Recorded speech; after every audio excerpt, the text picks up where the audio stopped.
I got a cookie in between my teeth. Well, hello again, everyone. I am home on fall break, which is great, and I did not bring my tripod because I had no intent of vlogging while I was here. I brought my camera in case there was something that my family was going to do this weekend that I wanted to capture, but I had no intention of actually vlogging myself.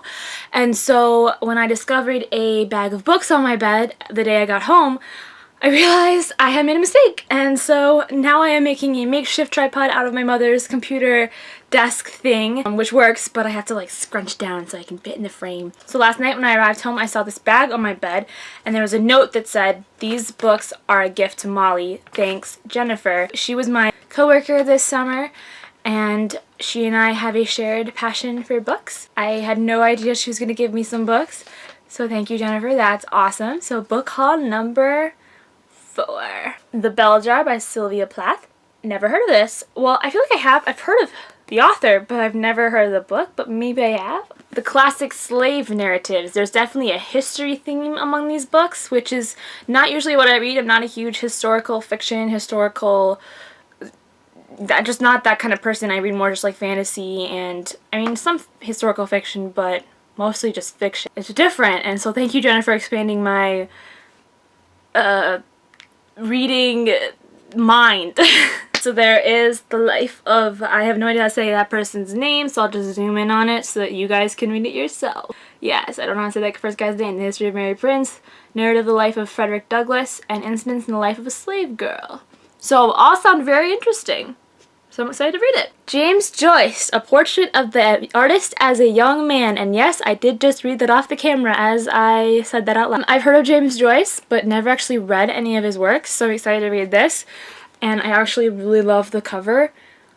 So I always like good cover to books, good cover to books, good covers on books. I've been really excited to read all these books because I've never heard of most of them that she gave me. Okay, I'm gonna totally mess this one up. Reading Lolita in Tehran. Yeah?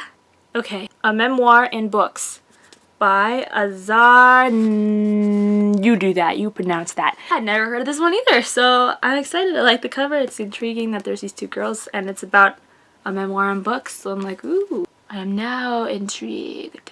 Okay, so among all those books, which I had never heard of, there's one that I had heard of, and I was actually really excited when I saw this one because I want this myself, and I don't have it, so I'm really excited to get a copy of it, so thank you, Jennifer.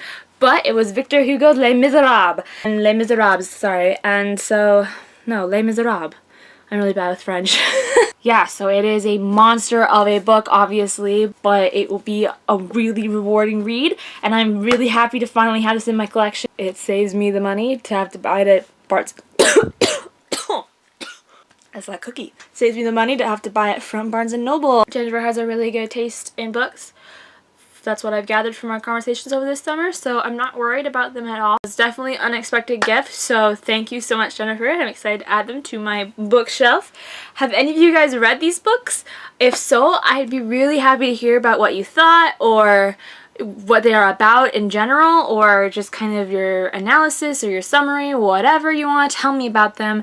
Fantastic, I'd love to hear it, so leave me a comment below because I'd love to start a book conversation, discussion with you, especially about these books that I've never read, so, or heard about, so, because obviously most books I haven't read, so, anyway, thank you guys for watching, and tune in again soon. Bye!